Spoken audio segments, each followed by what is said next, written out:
I have over 500 hours in V Rising, and during the 1.0 release, I wanted to see how fast I could defeat every single boss in the game, including the newly added last boss, Dracula the Immortal King. Unfortunately, while trying to pick a new server to play on, I accidentally found myself joining a brutal server, the hardest difficulty that was recently added, where bosses get an increased 25% health, plus 70% damage, and an additional 3 full levels. I was not ready for the pain that I was about to go through. Of course, the goal for this playthrough is to try to clear the whole game as fast as possible, but whether we are going to be able to even clear the game in the first place, well, we're just gonna have to find that out together. So, sit back, grab a cup of coffee, and let's see if we can actually accomplish a complete brutal mode playthrough of V Rising 1.0. Spoiler alert, we almost quit the entire game. Here's what happened. So after we created our new characters, our latest journey in the world of Vordaran started pretty much like usual. We wake up in the crypt south of Farbane Woods, and the game teaches us how to craft bone armor and weapons, basically the lowest tier equipment you can have in the game. Once we found our way out of the graveyard, I met up with my girlfriend, who's again going to be joining us in this adventure, and we partied up by creating our very own vampire clan, the Annos Vomitus. Now, the early game was pretty chill. Again, I have hundreds of hours in this game, I've beaten it multiple times throughout all the different early access versions, so at this point I wasn't really worried about brutal mode. I was actually under the assumption that brutal mode was the previous normal difficulty because the early access version didn't have difficulty options. So essentially, I didn't think that the game would be easier or harder than the previous playthroughs. In hindsight, that was very stupid. Anyway, we breezed through the early game, we killed the Alpha Wolf for the wolf transformation ability so we could travel faster, and while we were looking for a decent place where we could drop our vampire castle, we came upon a rather interesting scene. Grayson the Armorer getting gangbanged. Grayson is one of the early game V-Bloods, and if you don't know, progression in this game is directly tied to bosses, as killing them unlocks recipes for materials that you're gonna use for your equipment upgrades. And so, even though he's way too high level for us at this point, we decided to join in and get a free kill, essentially boosting our progress a decent amount. Killing Grayson also gave us a spell point, which is cool, but now we really had to find a place to base in because our inventory was starting to fill up. Here's when we encountered our first conundrum.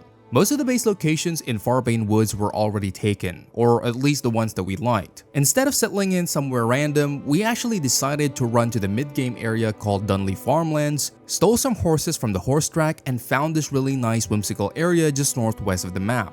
We dropped the castle heart, and finally, we have a place to call home. It's time to get to work. We upgraded our gear and got to level 20, and so now we're ready to challenge the other Farbane bosses, starting with Errol the Stonebreaker, who hangs out in the copper mines. Errol did feel a little bit tankier than usual, but we didn't really think he was challenging. Rufus the Foreman, however, killed us not once, but twice. The first death happened because my GF choked and forgot to put up her shield, which is understandable, it happens all the time. But my death happened because my brain for some reason decided to stop working. After she died, I went to revive, and you can literally see an archer spawn right beside us, and I decided to just do nothing. Second fight, we got him low. It was easy, but we were ignoring the archers, and after a while there were just too many and we got pelted as the sun started to rise. Third fight, alright, it's time to lock in. We got him to half health without taking too much damage, and once he cornered himself in this tree stump, it was game over. The third boss is Keely the Frost Archer, and while she did do much more damage than I usually expect her to, we still got the W pretty easily. Now, this pattern of fighting bosses, doing upgrades, and going out into the world again continued on for a while. I was still in denial about struggling in brutal mode, but the game just kept on humbling me, tearing through my prideful armor bit by bit. But the worst is yet to come. Clive the Firestarter. Clive was a boss I used to struggle a lot on back when the game was still in early access. Not only does he throw way too many bombs, but his boss arena is ass to play on. It's got annoying mobs, it's got bombs at the corners which explode if you so much as scratch them, and if the sun catches up to you mid-fight, there's nowhere to hide. Oh, and there's one more thing I forgot to mention. Brutal mode actually changes how some boss fights work. New mechanics have been added for some bosses if you play on Brutal, and for Clive, he is now able to throw these sticky bombs that move very fast, are hard to see, and deal unblockable AoE damage. After our third attempt, I was starting to tilt very hard. I had no clue what the tell was for when he threw these bombs, and we weren't getting close to beating him at all. I was this close to giving up, but as I was about to go back to our base on the other side of the map, my girlfriend saw a vampire duo starting their own attempt. And so, throwing away my pride, I beelined it back to the sulfur mine, and the sheer number of people fighting Clive overwhelmed him. And even though each of us would die a couple of times, Clive couldn't reset his health as there was always one person left to hit him and maintain aggro. Once I made it back from the respawn portal, we finally brought him down. This is the end of my denial phase. Brutal mode is indeed hard, and I am not looking forward at all to fighting certain endgame bosses. The rest of Act 1 went pretty smoothly after this particular boss fight. We continued with upgrading our gear and base as the boss checklist started to fill up, and after a while we finally made it to the last boss of the Farbane Woods area, Quincy the Bandit King. At this point, not only have we got better armor, but we're also rocking copper weapons. We also got lucky with the timing of our boss run as 3 more vampires on their own leveling journeys joined us in this fight as well, completely annihilating the denizens of the bandit stronghold. After a single attempt and with overwhelming numbers, we finally completed Act 1, and Dunley Farmlands is about to have a vampire problem they haven't seen since the days of Dracula. Defeating Quincy was a major leap in terms of progression because not only did we clear the first area by defeating him, but extracting his blood allowed us to finally refine iron, giving us access to iron weapons. Of course, in order to get iron weapons, we needed iron ore, so the next location we basically lived in is the iron mine on the southern part of the Dunley Farmlands. Now, this place was quite dangerous. There were 2 roaming bosses that we had to watch out for as we were trying to get our materials. Krieg the Undead General and Meredith the Bright Archer are about 10 levels higher than us, and both were a problem if accidentally aggroed. This eventually turned out to be in our favor as they accidentally encountered each other while we were farming, and that got us a free V-Blood kill. On our way home, I grabbed myself a 3rd horse because the other one died in a fire. We also defeated V-Blood's Christina and Vincent the Frostbringer because some of the other players were already mid-battle with them, and then we raided a carriage which was too high level for us. We then went back home, smelted the iron, and finally I've got my iron axes. Not only does it deal more damage, but it also unlocks my second weapon skill, a long-range incapacitate ability. The same goes for my girlfriend of course, but she got an iron spear instead, which I'm not really a big fan of, but its Q skill does do a lot of damage.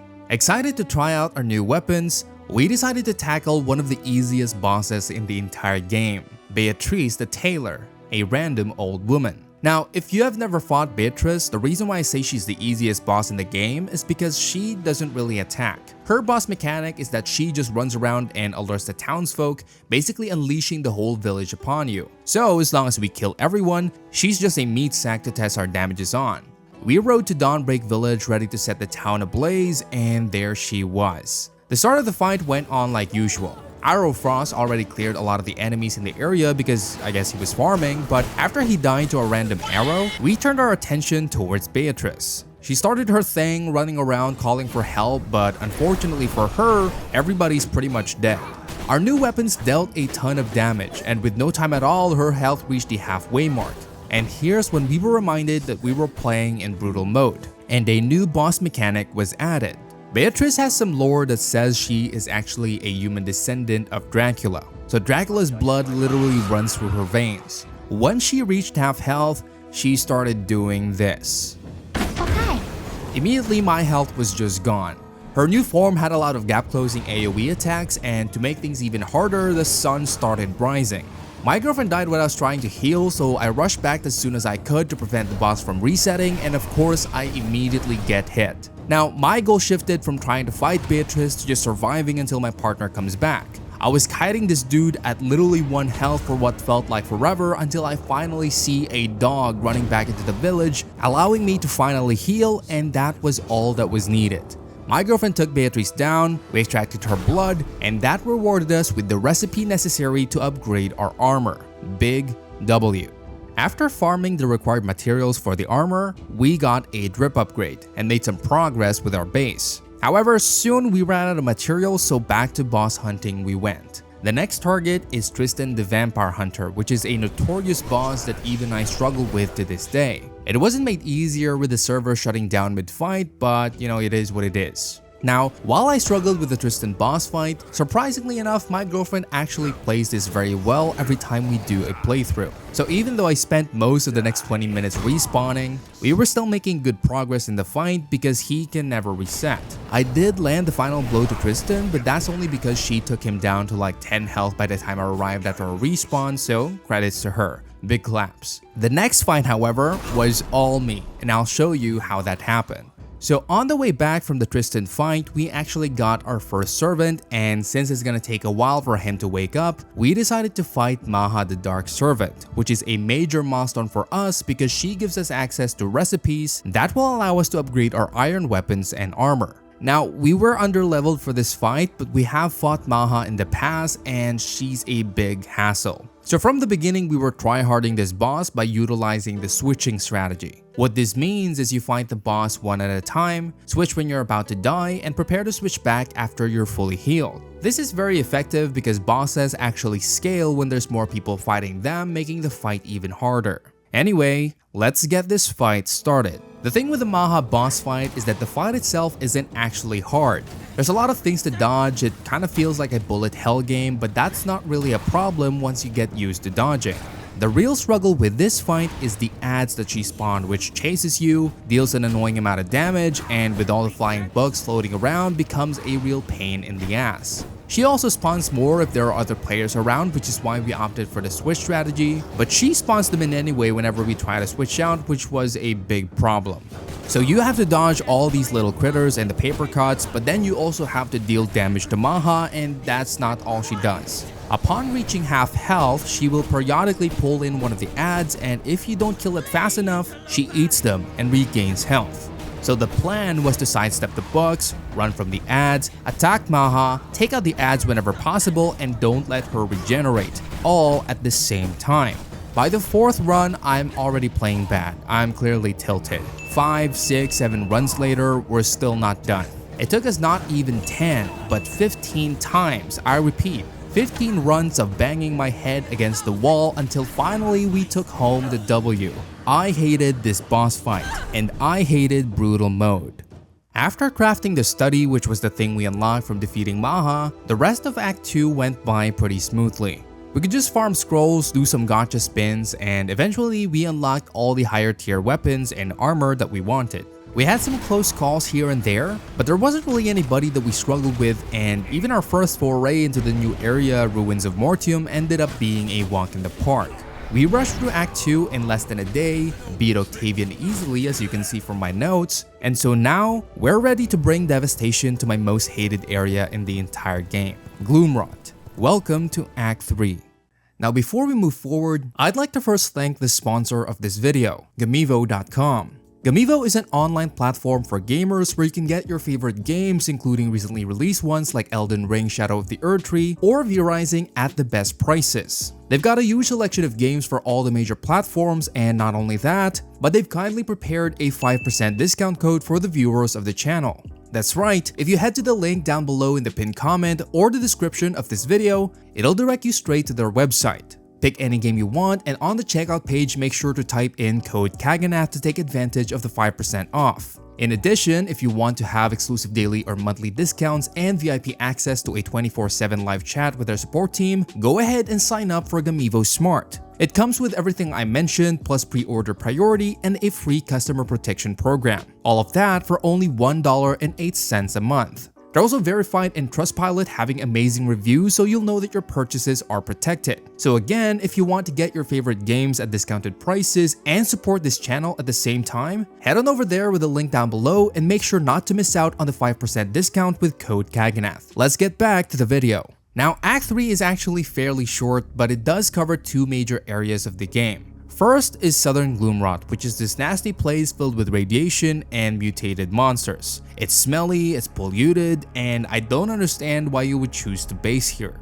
The second area is the Cursed Forest, and while it's not really much better, it's at least aesthetic. This part of the game has the least amount of bosses, but finishing this act will allow us to unlock some very major upgrades that will pretty much put us in the end game. So let's go ahead and do that. The Gloomrot bosses are pretty easy, and we did them pretty much back to back to back.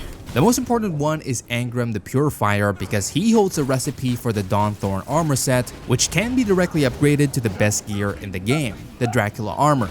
But getting the recipe is only the first part of the process because we also needed the materials, which can only be unlocked by defeating Ben the Wanderer and Ungora the Spider Queen, which I'm not too excited about because the Cursed Forest is a huge hassle to explore. The mobs here starts to hit really hard, and not to mention that after a while, a fog envelops the whole area, blocking your minimap, and if you're terrible at navigation, you're pretty much going to get lost. Now, Ungora was no problem whatsoever. I pretty much mastered this boss from countless playthroughs and I know how to counter all of her moves. Ben, however, is annoying. He's basically a Beatrice clone, but he doesn't just call a village on you, he alerts the whole damn forest. After like 15 minutes of us dying, getting entangled, and just generally losing our way, we finally took him down, got our recipes, put the materials into the loom, and boom, some good ass vampire armor. By completing Act 2, we gained access to the ancestral weapons which gave bonus skills and more damage. Now that we've unlocked the Dawnthorn armor set, Act 3 became a breeze. We squashed a frog, ran over a horse, and we turned the werewolf chief into a pristine leather bag for extra space in my inventory. The last boss was supposed to be Cyril the Cursed Smith, but we actually took him down early. He ended up being pretty easy, and so now we're moving on to the longest and hardest part of this V Rising playthrough, V Rising Act 4. We knew that this was gonna be tough. We rushed through the third act of the game, so before we even started fighting the next few bosses, we had to do quite a bit of farming. At this point, we've also slowly upgraded the functionality of our base, so we've got new and improved refinement stuff, as well as a garden for potions because we are going to need those if we hope to actually beat the game. The last thing we farmed was silver ore. These can be refined into dark silver ingots, which are then used to craft dark silver weapons, which have a direct upgrade path to the strongest weapons in the game as well. Once we got our dark silver weapons, we used them to increase the damage of our ancestral gear, and as you can see, I've got a whole lineup of them on my hotbar. We've got our armor, we've got our weapons, now it's time to start tearing through the heart of the Church of Luminance, the Silver Light area. If you remember Keely and Vincent from earlier in the video, this is their father right here, and we kindly sent him to meet with his children. We had some wine with a good Baron de Bouchon, and then we skipped a few bosses to fight Henry Blackbrew early on in the act. If you're wondering why fight the Doctor underleveled, it's because beating him unlocks the Athenaeum, where we can turn our schematics into actual recipes, which if we get lucky can give us upgrades into the next tier of weapons and armor. So we rushed to Northern Gloomrot, raided his base, and as we entered his laboratory, my girlfriend immediately started screaming, "He's dying, he's dying." From the window, I saw none other than Nuclear Reject, a player we've encountered multiple times throughout our journey, right in the middle of extracting Henry Blackbrew. And then of course, me panicking, I got confused with the entrance. I could have just gone straight right here, but for some reason, I decided to run all the way around the right side and I missed the extraction. My girlfriend also missed it, not because she got lost, but because she got stuck on some boxes right at the entrance of the boss arena. After missing the opportunity of a lifetime, we had to spend 20 minutes relearning this boss fight before we could beat him, but eventually we did, and we unlocked the Athenaeum. With the Athenaeum unlocked, all we really needed to gear up for the very last bosses in the game are the recipes for our equipment. So with the combination of farming and boss hunting, after a couple of hours we started unlocking whole sets and their bonuses. We'd repeat this pattern as we tore through the bosses, and every time we'd get enough schematic, we'd do a little bit of recipe gacha. We defeated Voltatia the Power Master in Northern Gloomrot, which got us the recipe for the Power Core and the EMP. EMP we'll cover later, but the Power Core allowed us to craft Sanguine weapons, which, in combination with my complete Grim Knight set, took us to gear level 84. We are right there in the end game, and with 7 bosses left to defeat before Dracula, we could almost taste sweet victory. Now, this little celebration was quickly put to an end when we had to fight the next boss. This boss basically gave us a reality check, and his name is Simon Belmont. In the beginning of the fight, we were actually doing really well, especially for our first attempt. In my head, I was thinking about how easy this boss turned out to be, but when we got him to half health, he unleashed the Mending Cross. My girlfriend actually died off screen before this happened, so it was just me and him. But the problem with the Mending Cross is not necessarily the beam, nor the fact that I went from almost full health to almost no health at all. No, the problem was that he shielded himself and healed by such a large margin while dealing all that damage. I tried to run when my girlfriend came back, but Belmont said fuck me and chased me across the whole map. This infuriated me, you couldn't even imagine. 5 attempts later, the sun was high in the sky, and I was so mad to the point that I was getting killed by random daggers. We had the chance to end this fight on the first go, but now we're 5 deaths in and we can't even get him to half health anymore. Not to mention that Queen, a low-level player, kept following us as we made our painful attempts at defeating this boss. I get that they were just trying to watch, but the problem with V Rising is again, bosses scale off of how many players are around. So this is actively making the boss fight even harder. 12th attempt. A Blood Moon has arrived. Blood Moons are rare events that gives us various boosts based on what blood type we currently have. In summary, vampires are strongest during the Blood Moon, and this was our best chance at defeating Simon. There were other low-level players besides Queen that started watching and occasionally joining the boss fight, but that didn't matter anymore. This was our one chance. This attempt didn't go smoothly at all. We would die, but we'll try to make it back to the fight as soon as possible to prevent the boss from resetting. Eventually, we got him to unleash the Mending Cross, and at this point I was so tilted I was fighting purely on instinct. So my girlfriend actually had to do callouts for me, basically teaching me how to dodge the Mending Cross, and that allowed us to basically negate this phase, keeping Belmont at only half health. Once we got him to about 15%, I got caught by some raining bullshit, but my girlfriend held it together during my respawn timer and lasted long enough for me to come back. With literally 0 health remaining on Simon Belmont, I made the stupidest decision of my life. I didn't land the final blow. You see, I couldn't see on the minimap how far my girlfriend was, and I was worried that if I killed Belmont right here, the Joker would extract and she would miss out on the unlocks. So I tried to hold on for as long as I could, but it wasn't meant to be. But then, I saw my girlfriend arrive to the fight. I started celebrating in my head thinking this was it. Just one more hit. And then, this happened. The boss reset. I couldn't be more mad and sad at the same time. I lost us our best chance to defeat him, and now he's heading to Silverlight, where the roads are filled with high-level enemies. If it was hard to beat him in Farbane Woods, it was impossible to beat him in Silverlight, so we called it quits, accepted our defeat, and returned back to base. It was around 12 midnight at this point in real life, and we were both tired. I was annoyed and sleepy, and we felt that the day was over. We'll try again tomorrow. But right before we quit the game, I noticed the V-Blood tracker on the top left of my screen saying that Simon Belmont was close. South of our base, literally just a road down, was the only way to go from Silverlight to the Dunley farmlands, and the boss was now traveling to Dunley. With him being literally right next to our base, we took the chance of a lifetime. With skills learned over the last few attempts, we easily got him to half health, and with the same skills, we survived the Mending Cross. But then he killed my girlfriend, and now it's just me and him 1v1, trying to survive until my partner comes back. After getting Simon Belmont to a quarter health, she finally came back, only to die within 10 seconds. But those 10 seconds were crucial, as it allowed me to drink one last potion and finish the cooldown on my ultimate ability called Heart Strike. After sidestepping his jump, I launched Chaos Bolts, and finally, Simon Belmont is no more.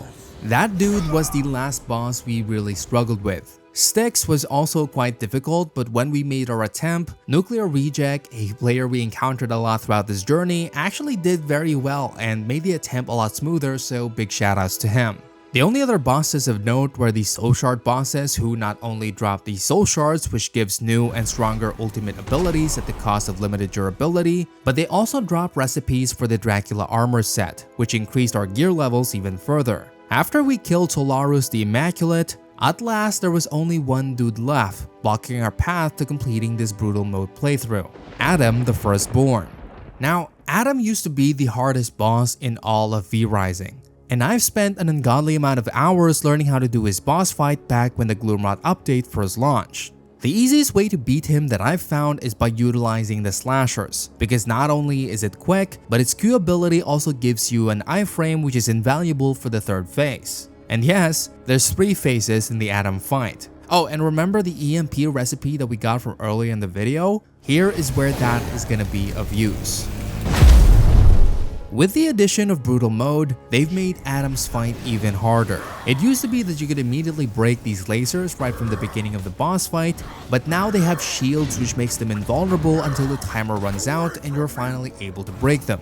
Anyway, it actually took us a while to beat Adam, not because we were struggling with the fight itself, we actually figured him out long ago. The problem was these invisible lasers that would sometimes appear and will still deal full damage. This is straight up a bug, and it put a sour taste in my mouth, but luckily players from early on in the playthrough, Bad and Dio, actually caught up to our gear level and were also doing their Adam boss run. So the 4 of us took this opportunity to take down the boss, and while we still had to watch out for the invisible lasers, the overwhelming might of 4 vampires was enough to take down the monster.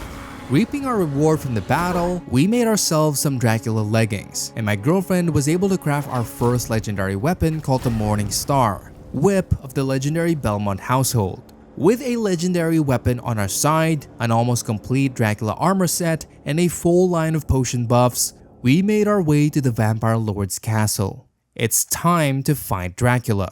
Using the blood key that we unlocked from defeating Solaris the Immaculate, we opened the gates to Dracula's castle. It's been hundreds of years since Dracula was defeated, and it was evident from how empty and ruined his hallways have become. But this is not where he could be found. You see, when Solaris defeated the Lord of Night, Dracula unleashed a final resort.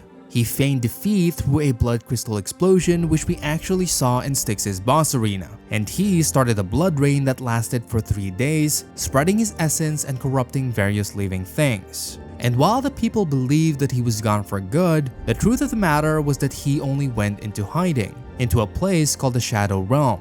And so, hundreds of years later, to prevent Dracula's return to the world of the living, we traveled to the Shadow Realm to challenge him and claim the Throne of Darkness. The first fight was overwhelming. Dracula had a bunch of different combos that were not only quick, but they hit like a truck. His moveset was a combination of Adam on steroids, Simon Belmont's axes, a bunch of AoEs and gap closers, and he can also turn into a wolf.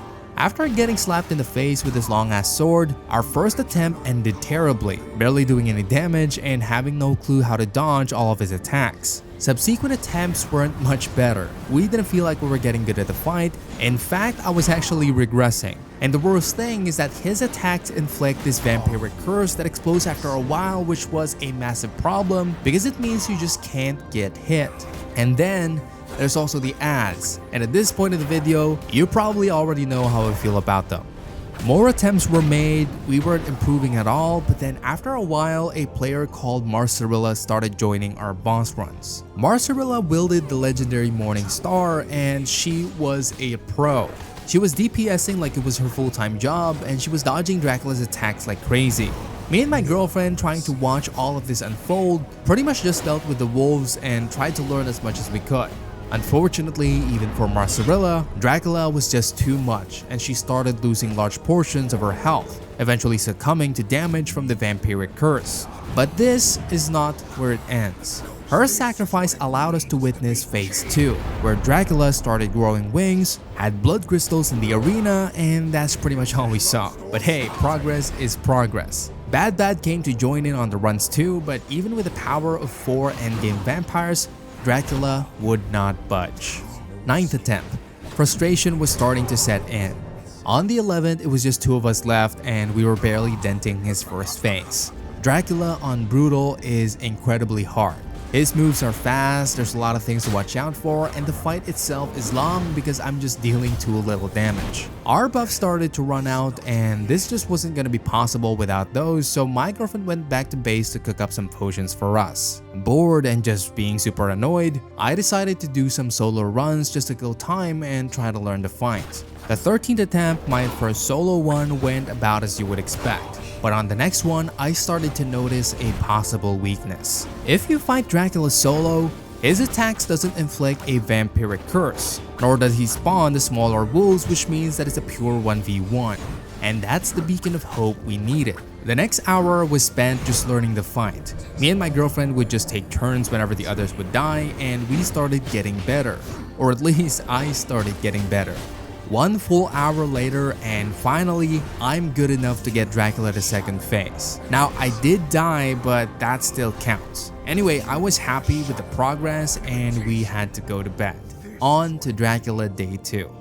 A big problem that I was having was that even though I felt that I had learned how to dodge the boss and how to counter most of his moves, I was just doing too little damage, and the fight was dragging on. So a few hours were spent on Day 2 grinding the Rift Incursions in order for me to get a legendary weapon drop. Fortunately, we got lucky and acquired my new greatsword called the Apocalypse in exchange for greater Stygian shards. And after getting the materials and crafting the new weapon, we headed back to Dracula's castle for more boss attempts. There were a bunch of people here now just taking turns fighting the final boss, and out of the 30 or so players active on our server, only one has ever beaten Dracula, and they weren't in the game anymore. That just goes to show how hard Dracula on brutal mode really is, but we weren't gonna lose hope.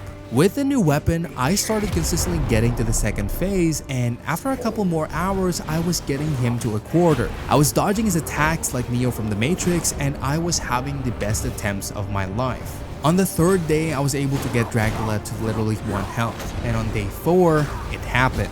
Phase 3.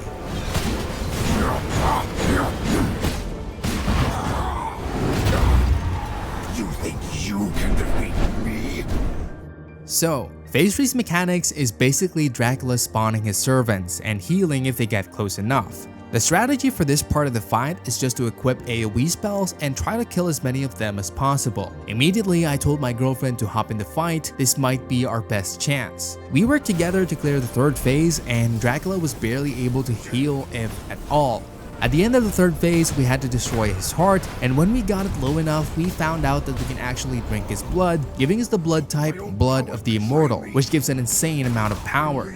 Drinking this blood basically turned us Super Saiyan, but now it's time for Phase 4. It's a big bullet hell, where you have to dodge literally a million things while trying to do damage. This almost looks impossible, but we knew that we could get good enough to make it. Day 5.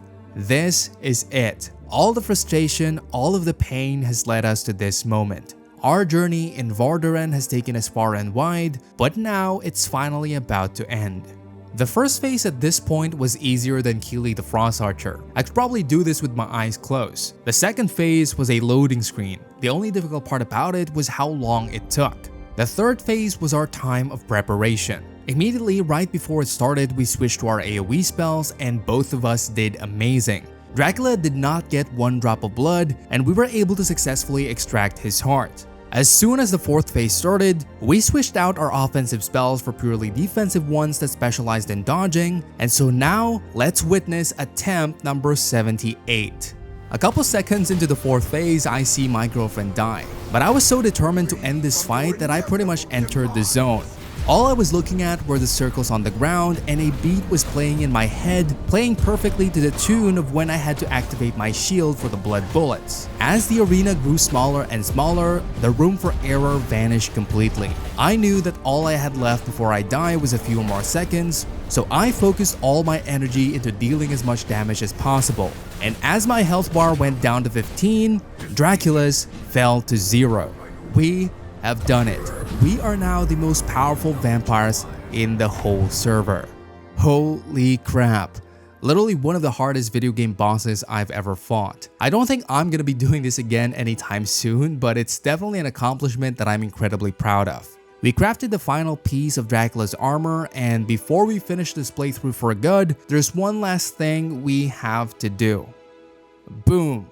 A castle to rival that of Dracula's. The most powerful vampire clan in Vordaeron needs a base that reflects that. And so, with the Throne of Darkness being built right in the center of our throne room, we'd like to thank you for making it this far into the video. If you'd like to personally tour our castle, join us in V Rising's official JP server 9021. I'll leave the doors open for exploration, and you might even see us there sometime. Hit that like and subscribe button if you want to see more, and also thank you to our Patreon supporters for supporting the channel. I'll see you guys next time. Bye bye!